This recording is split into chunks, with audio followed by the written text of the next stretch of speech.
Hi, my name is Jessica, and this is my Universal Design project for my Kines 2621 Summer 1 Adapted Physical Activity course for 2016. For my project, I choose to use a universal designed shower. Every household has a shower, and everyone uses one. As you can see in the photos shown, it is not very efficient for people with disabilities or impairments. My goal is to design a shower that helps in accessibility for people with disability and as well as make it usable for people without disabilities, hence the universal aspect of the design. Some of the issues with the picture that is shown is that you can see that it has a tub. Although it may be nice for bath bombs from a cosmetic store, people don't use it often, and it can be a very big challenge for people with disabilities. Since there is a tub, people whom are wheelchair bound and or are visually impaired will have a difficult time getting in because one, the bathtub is so high that you cannot wheel a person with with a disability into it. Furthermore, a person that is visually impaired have to continuously feel around to know if they're in and continue to feel around to know if they have enough space that they're comfortable with without the worry of bumping into stuff. Other design flaws is that there is no sitting area for people who have stability issues or use a wheelchair. It is something that is very useful for those two things or if you're an elderly person. My design modifications are making it a walk-in shower with rails. This provides an easy access point for people who use wheelchairs and are visually impaired. It assures a rail for stability and that will help the person with visual impairments know that they are in relation to the shower head. Added for stability, there is a gripped, non-slipping floor. There is a wheelchair accessible soap holder and as well as a foldable chair for the aforementioned problems. It's foldable because if someone wants the option of not having it, or for an example, the visually impaired person may want some extra space without the worry of bumping into things, they can just fold it upright. The shower head is detachable and there is a bar next to it that is a lever system with the braille push and pull on it so you can move the head closer or farther away from you.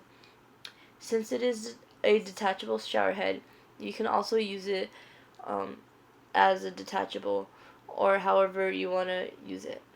Also, for the convenience of people, there's also an option to conserve water by having a head that sprays essentially a mist of water, so you use half the water and save money.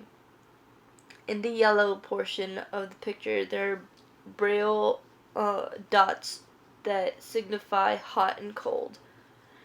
And there are also the colors red and blue to correspond with hot and cold. The shower covers all 7 principles of universal design. The first one is flexibility in use. This means that it accommodates a wide range of individual preferences and abilities. When looking at the shower, it accommodates for visually impaired people, people that are wheelchair bound, and also people such as the elderly. The second principle is equitable use. Is it useful, marketable to people with diverse abilities? Yes, it is. With railings and a walk-in with a seat, not only is it practical, but looking at the design, it is marketable because it's modern and chic. The third principle is simple and intuitive to use. Is it easy to understand regardless of user's experience, knowledge, language skills, or current concentration level? It is most definitely is. There are universal colors as to what is hot and what is cold, and using touch of the temperature of the water, you can feel those things for people who are even visually impaired, and they may not even have the need to use braille, as using their sense of touch to feel the temperature is only needed, but the braille is added there just in case. Perceptible information is if it communicates necessary information, and that it does. The layout of this shower is a bit different with added stability, with the support of the rails and as well as the grips. But the overall function of the shower is the same. Then the next principle is tolerance for error.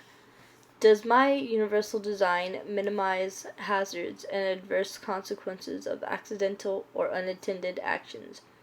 With the railings, non-slip grip floors, and the optional seating arrangement, I definitely think it does minimize a lot of things that could happen. For example, holding onto the railings helps with stability, and it also helps with one moving from one side of the shower to the next, as shown in the picture.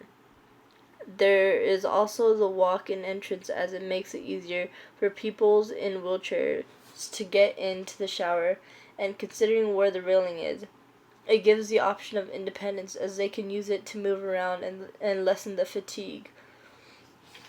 There is low physical effort, which is the sixth principle, as it helps people with fatigue with easy access, and as well as a seat to sit in if fatigue does hit for some reason. Finally, the final principle of the universal design is size and space for approach and use. It provides enough space, as it holds a person in a wheelchair and can also hold a person that can be seated, with enough space for each of them to comfortably take a shower. Overall, taking this course has showed me that having appliances that are universally designed not only helps in efficiency, but it also helps in decreasing the amount of accidents that could have been more preventable if they were set into place with the thoughts of people with disabilities in mind. This project helped me realize how I am privileged to be able to use things, as I was born as a fully abled person.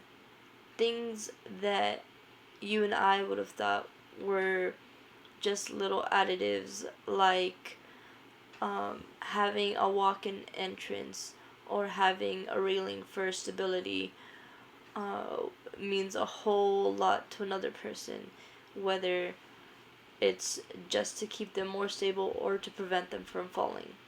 I hope you liked this video, and I hope that it was very educational.